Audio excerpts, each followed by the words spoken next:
happening. I want to start though with Copa America, the Copa America Cup, won by Argentina as expected. Zidane, your assessment of their performance?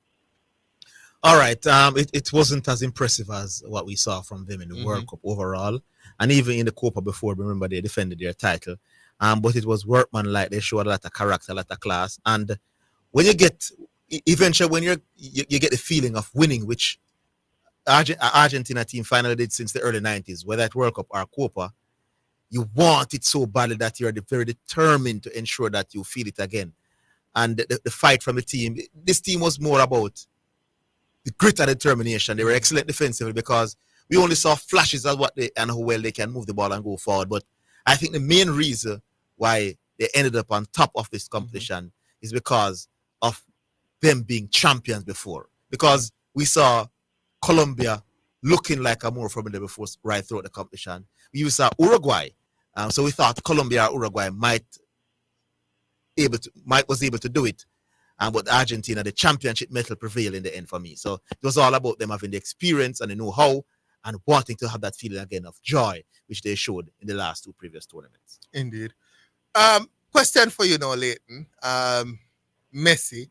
I know Zidane is a very big Messi fan, so I couldn't put this question to him. But Messi, is he past his best now? Yeah, I think you can argue that he is past his best, but he's still a very influential player. I mean, this Argentinian team, as we're seeing, is in the transition mode now, moving away into a new era from Lionel Messi. And what we saw in this the Copa America was a team that was in that transition phase where they're learning how to exist without him. Because, I mean, the next World Cup coming up, he did say that he doesn't think he's going to be part of the squad. And we saw parts of that in the final where after Messi came off, they didn't really lose that much in terms of effectiveness going forward. In fact, during the final against a very, very good Colombian team, I thought they were very well composed given the pressing that Colombia was pressing them all the time. So I think we're seeing Messi at the back end of his career, and he's still better than most anyway. But yeah, I mean, it's fair to argue that Messi is past his best. I mean, clearly he's not the libero he used to be. I mean, the player who could rip defenses apart with pace over short distances. His ball handling skills have not really faded that much, but he doesn't have the pace he used to. So he's more of a facilitator now as opposed to being that distinctive influencer of the game. And I think that's what we're seeing from him. And I mean, there have been arguments over the years about how effective Messi is, and people saying that Messi only started at Barcelona because of Xavi and Iniesta, etc. But not understanding that they also thrive because of Lionel Messi. Right. So it's a team sport. And the reality is, Messi is not the Messi of 10, 15 years ago, but clearly he's still among the best players in the world. And we saw that in flashes in Copa America, but I don't think Argentina needed more than those flashes to win the competition. Yeah. Fair result? Yeah, I mean, Colombia, if Colombia had won, I wouldn't be particularly perturbed.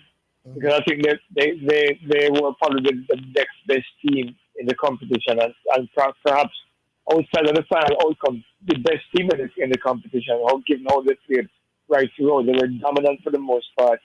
They were exciting to watch, and certainly it just took, I think, the better experience against the experience of Argentina to come out on top, because as the game progressed and went into extra time, you got the feeling more and more that if there was going to be a winner in regular play before they got to penalties, it was going to be Argentina, especially in the last half of extra time. Argentina were, making those forays a lot more frequently and putting Colombia under pressure. It was one of the first times in the competition where we saw Colombia on the back foot more often than not. And even then, they were a threat going forward. So it was just a situation where Argentina had that situation where, I mean, Lautaro Martinez is not somebody you expect to score a match-winning or a competition-winning goal.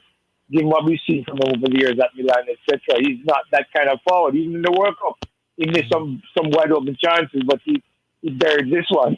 So, you you really have to say that Argentina were destined to win this, given what we saw from them during the course of the competition. But they weren't particularly overwhelming, but they were just good enough to get the job done. That's good enough. We're going to move on to the next in my top five. And it has to be the Euros. That won by Spain 2-1. I thought England put up a pretty good fight, but the barriers, in my opinion, was actually off the field. Um, Southgate is gone as the England coach. I think that might be a blessing in disguise for England. But they didn't bring it home. Zidane didn't bring it home. I think Spain probably was the better team on the day, but good spirited fight from England. Yeah, I picked England before the start of the competition to get the job done. Yes, I'm one of the others who believe that the coach. So am I. Yeah, was a pretty good coach, and you think Southgate did a good job as coach? Yeah, I think he's a result-oriented coach. He finds ways to get the job done. And when Ole Gunnar Solskjaer took over England, they were knocked out by Iceland in the round of 16. And remember, that was off the back of not doing so well in the World Cup, where Costa Rica top a group. England didn't win a single game in the 2014 World Cup group stage. And then they were knocked out by Iceland. So it was a struggling England federation. And he turned them around. And now they were much more competitive. And I thought, now, after the experience of losing in the finals to Italy 3 years ago, I thought that would have given them the edge in this tournament. They got all the way to the finals. Some of the performances was great, but tournaments is really more about peaking at the right time. And as the competition went on, they got better and better and better. So I was very impressed with England. But when you look at Spain and what they did throughout the competition, even though I picked England before the start, you always thought Spain was easily the favorites going into that game based on the performances. But I thought England had an opportunity to take the game to Spain when they got the equalizer. Yeah. They pushed Spain, they got the equalizer, the substitution. And then England backed off. So while I'm on the game,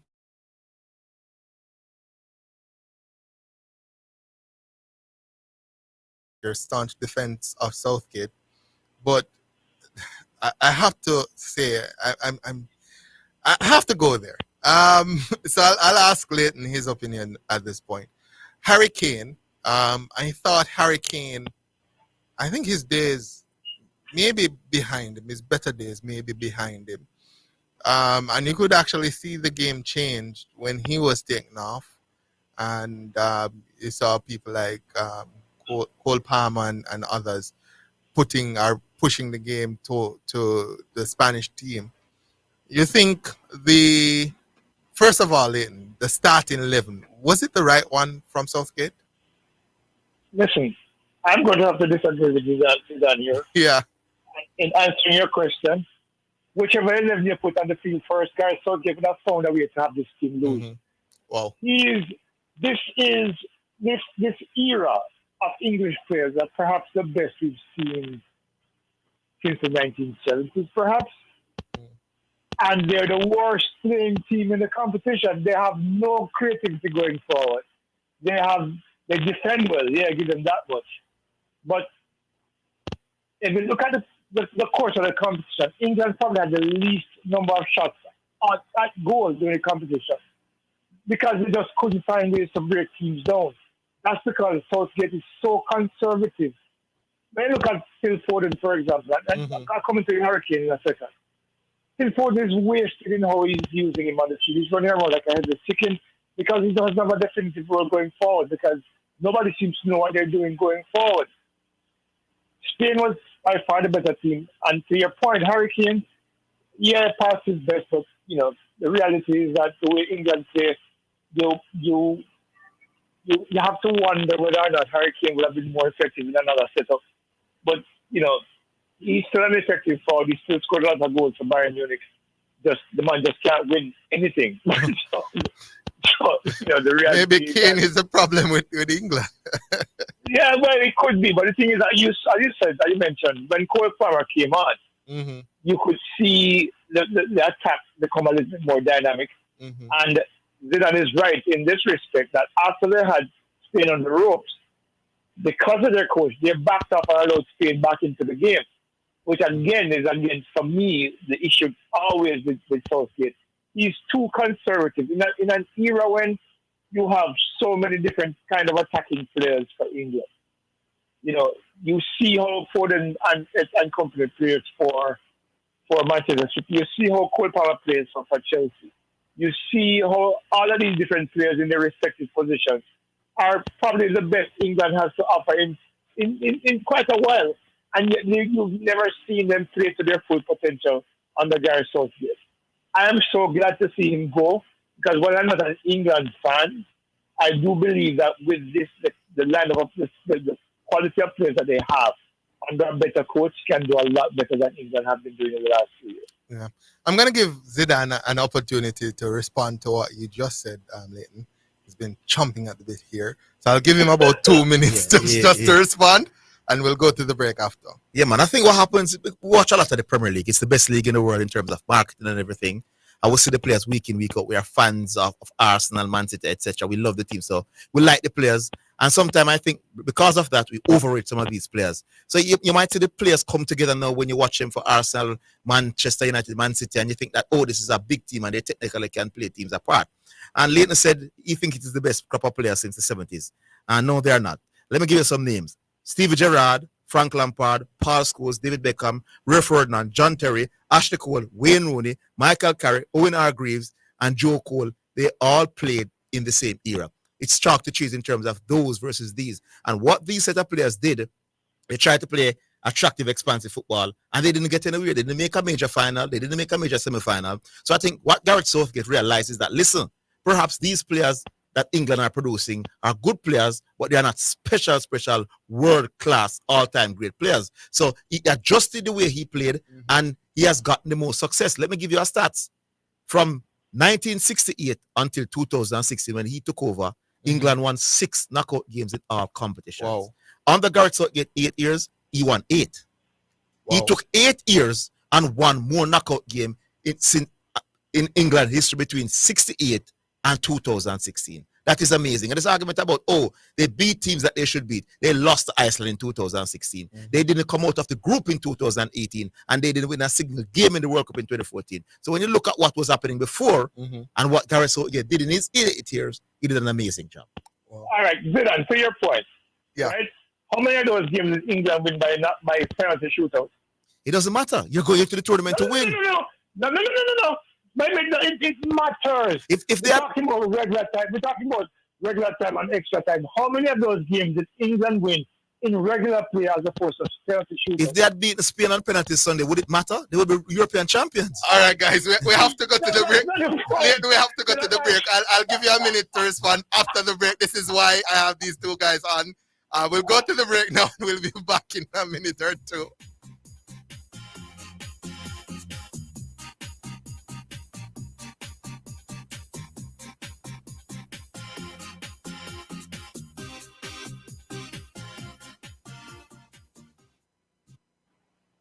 Spectrum Insurance Brokers pride themselves in being professionals in the field of insurance broking, claim settlement, and risk management services for over 35 years.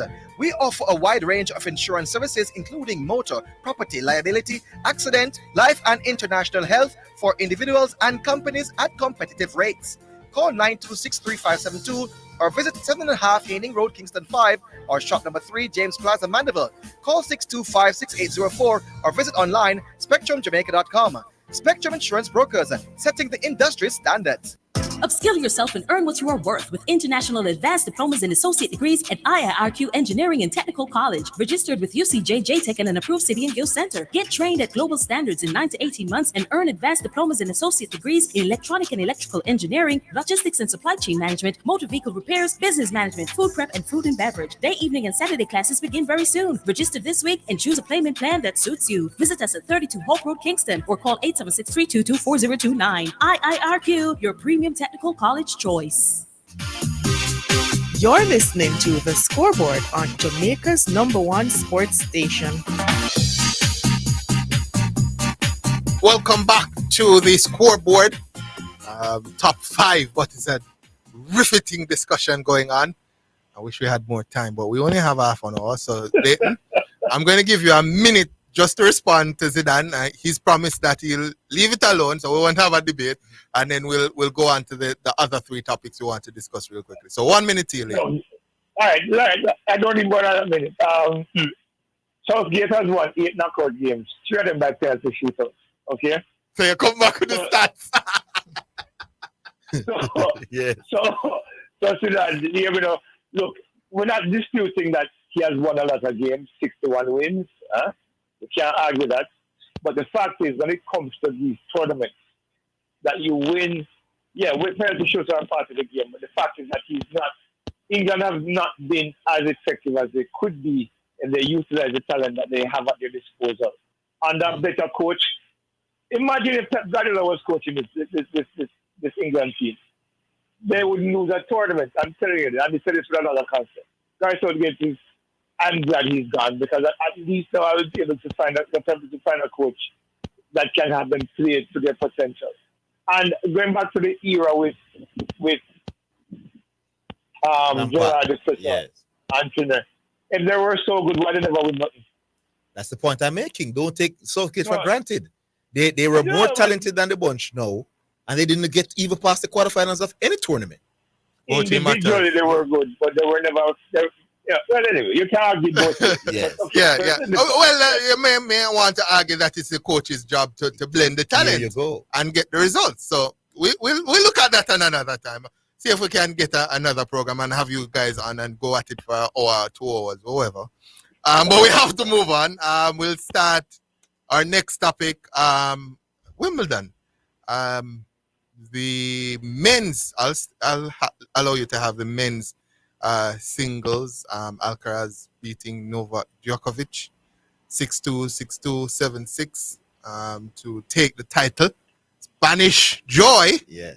Spanish Joy. Both happening, Euro wins and winning Wimbledon all on the same day. Impressive performance. Yeah, from very impressive. And I think you could say he has arrived now, and he will be the player to beat in the near future. We don't want to say it's not easy to have careers like Nadal, Djokovic, and Federer. So I'm not so sure if I want to say that yet that he's going to be in that sort of class in terms of his career. But for the foreseeable future, he's the guy to beat. He was out of class. But one thing you have to bear in mind, although, even though I think you can say he's going to generally have the measure of Djokovic now, but I think the reason why it was so easy is because Djokovic is coming off an injury. And I was very impressed that he could be able to get to the final. So I'm thinking Djokovic may still have at least one in him, but it's going to be difficult to beat Alcaraz. He's an exceptional player. And hopefully we can have a good rival before Djokovic call it quits. But I was very impressed with what I saw from Alcaraz once again. Well, I mean, what kind of rivalry are you going to have? Djokovic is like 36, 37, right? Yeah. So, I mean, I think he may be that injury is an harbinger of things to come. He might be on the downside of his career. But someone who's not on the downside of their career, Leighton, is the women's finalist. Her name slips me now. The Italian. She finished lost. Oh my! Help me out, Leighton. Yeah, I know what you're talking about. The Italian player whose father is from Ghana in Africa. Yes. That's what her name. But she was it is that I thought she threw that final away. She actually got the ascendancy in the third set and then give up a break and then ended up in a situation where she was fighting to stay in the game and then eventually the game got away from her. So the reality is that we're looking at, I mean, she was she's 6th in the world and she lost to the number one, the 31st. Paulini. Paulini, that's her name. Paulini, right. The reality is that right now the women's game is quite open.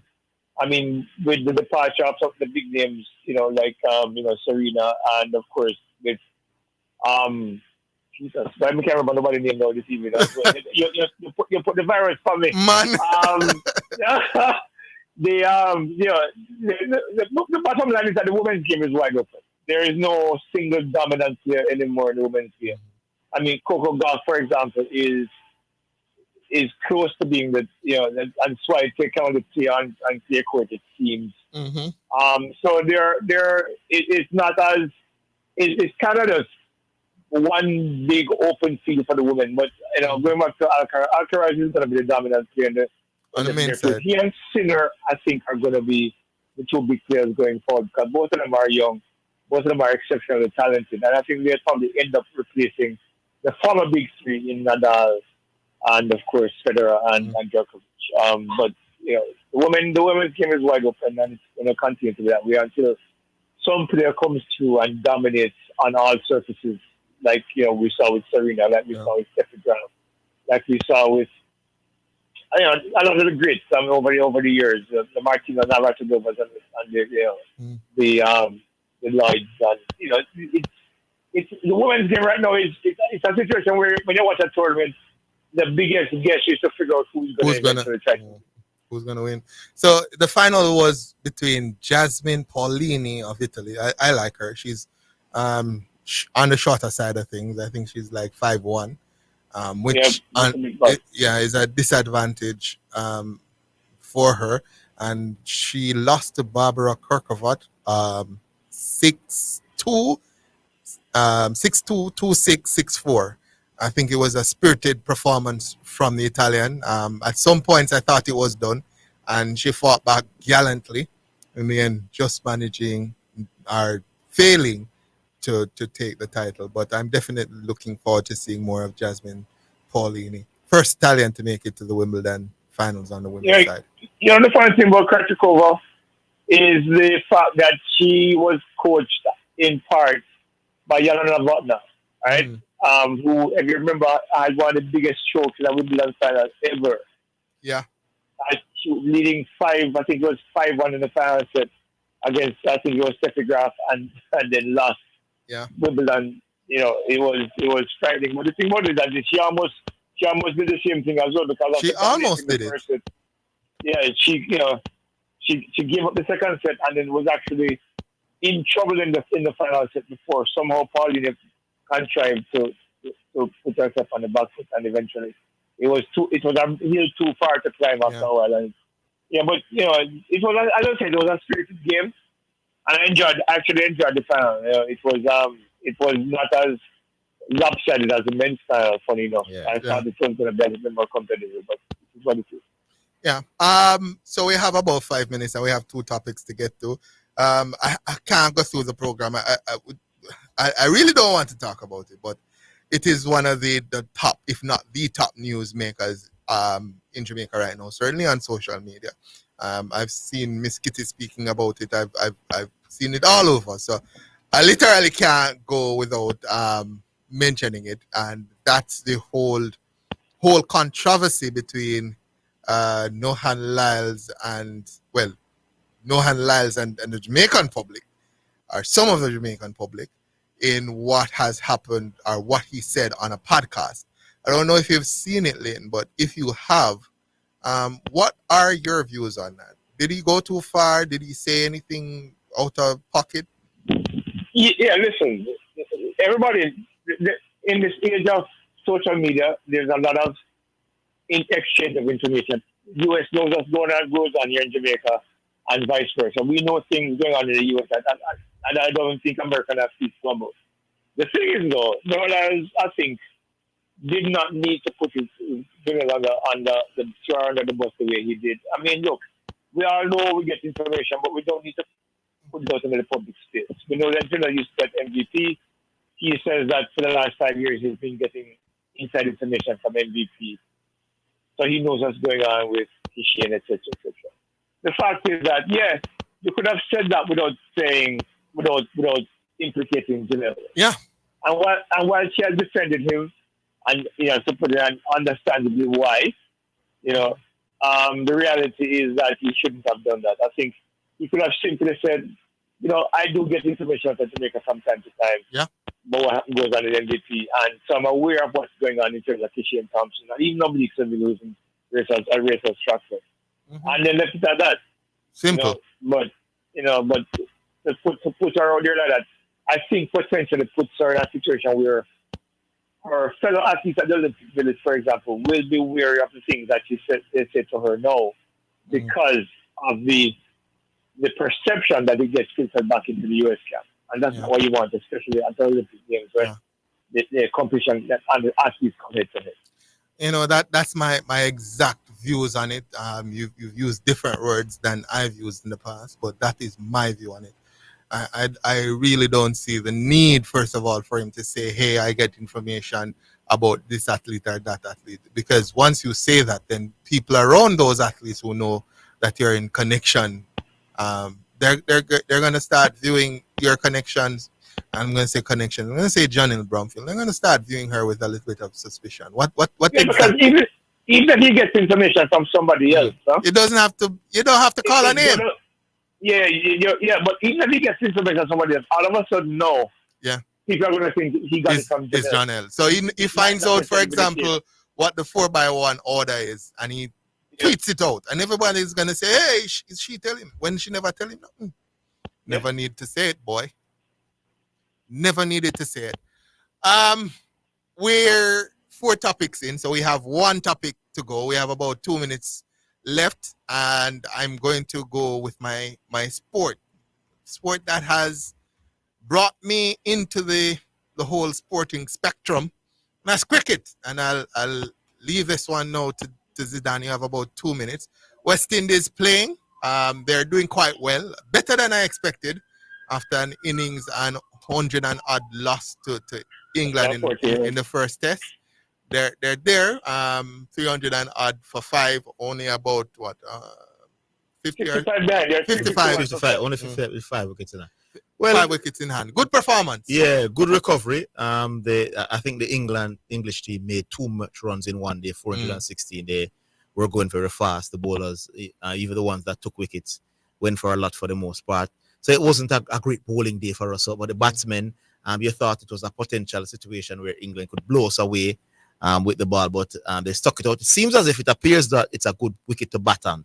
But we would have seen West Indies batting on good wickets before and failing miserably and not doing well. So we welcome this sort of performance and we like it. Hopefully Jason Waller can get some runs, and the fact that Sinclair was added to the team, it makes the batting even longer. So hopefully we can get close to what England made, and then perhaps we could pull off something that we saw in Australia, where we were embarrassed in the first test in Australia, and then we came off with a marvelous performance and won the second test, winning for the first time in many, many years in Australia. So hopefully we can see that sort of thing in this one. I'm actually looking forward to seeing Kevin Sinclair. I'll let you go, and then I'll make. I just want one quick thing. This is the most runs England has conceded in a day. Test match since 2011. Wow. That tells you, and that was against India. I think it was 363 against India. Wow. Or something like that. But it tells you how well the Western has batted today. Yeah, I'm definitely looking forward to seeing Kevin Sinclair. I thought, though, he should have come out before the silver. I think he's going to do well with the bat. I've seen him regionally, and he's done well regionally, and I think he has the goods to pull off a Steve Smith. If you know about Steve Smith, you know what I'm talking about. Not necessarily as good as Steve with the bat, but I think he has the capability of scoring runs.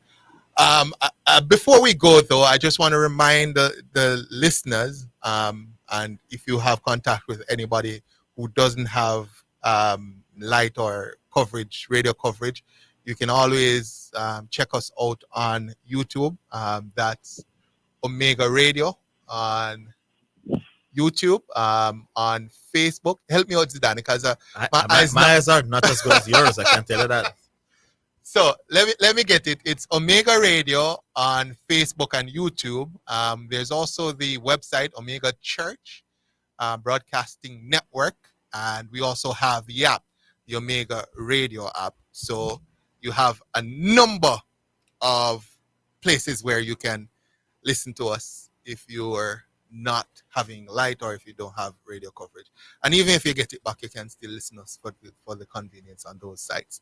I want to thank you, Zidane, for sitting in with me and making this an excellent program. Also, Levy, for once again answering the call and making my program one of the best in Jamaica. Thank you, guys.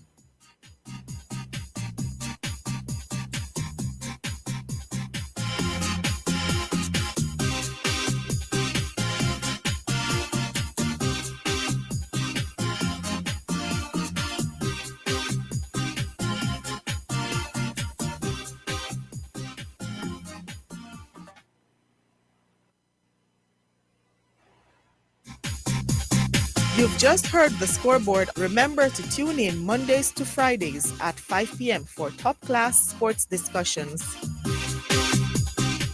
This is KLAS FM, the station where you get God and sports. We broadcast on the 89 frequencies on your FM band and online at Omega